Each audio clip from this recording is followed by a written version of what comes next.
السلام عليكم، كي دايرين؟ اليوم الفيديو غادي يكون على الحوادث الاخيره اللي وقعوا في ميمونيسيد قتل النساء اللي ولينا كنسمعوها بزاف في السنوات الاخيره في المغرب. هي ماشي جريمه عاديه، هي زلزال كيضرب الامان ديال العائلات، وماشي غير العائلات بل المجتمع كامل. ملي كيوصل الرجل باش ينهي الحياه ديال شريكه الحياه ديالو، هنا كنسولو ريوسنا فين مشات الموده والرحمه؟ علاش هاد الشيء كيزعزع استقرار ديال النساء؟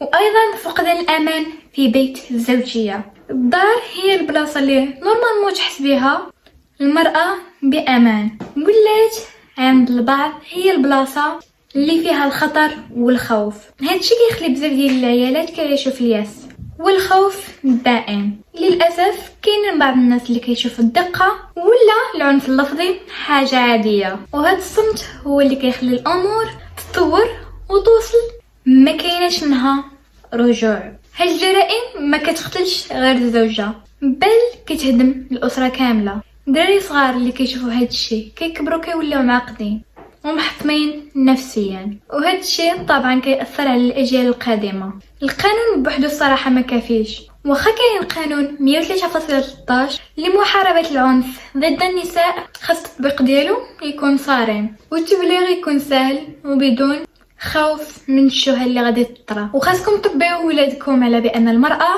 انسان كامل الحقوق وماشي بلاصتها غير الكوزينه، وباللي هي ماشي ملكيه ديال الراجل، وان الحوار هو الحل وماشي اليد. بزاف ديال هاد الحالات كيكون وراها مرض نفسي ولا ضغوطات ماديه اللي ما كتعالجش في الوقت المناسب. وكل نهار الا حلينا شي منصه بحال فيسبوك ولا الانستغرام ولا التيك توك كنلقاو شي خبر مفاجئ: راجل قتل مراته، شاب صفاها لخطيبته. الاخبار كدوز علينا بحال اللي هي ارقام، ولكن وراء كل خبر كاين روح مشات، وكاين وليدات ولاو يتامى، وكاين عائلات تشتو للابد. وعلاش هاد الشيء زعما كيوقع؟ ماشي حيت المكاتب هكا بغات، ولكن حيت بزاف ديال الحوايج في مجتمعنا خاصها وقفه تامل. بزاف ديال الرجال باقين كيشوفوا بان المراه كانها شيء كيمتلكوه فقط، ماشي انسان عندها كرامه وحق في الحياه. جمله: صبر على وليداتك. شحال من المراه باقا صبر على وليداتها وعلى الدق والظلم حيث المجتمع ضغط عليها حتى لقات راسها جثه ماهده. الصبر على العنف ماشي صبر، هذاك سميتو انتحار بطيء. والسكوت علامه الرضا. اش من سكوت علامه رضا؟ اللي كنشوفوا الجار كيضرب مراتو كنقولوا داك الشيء راه غير مشاكل عائليه او زوجيه، راه حنا مشاركين في الجريمه بالصمت ديالنا. العنف ضد المراه عمره ما كيكون دليل على الحب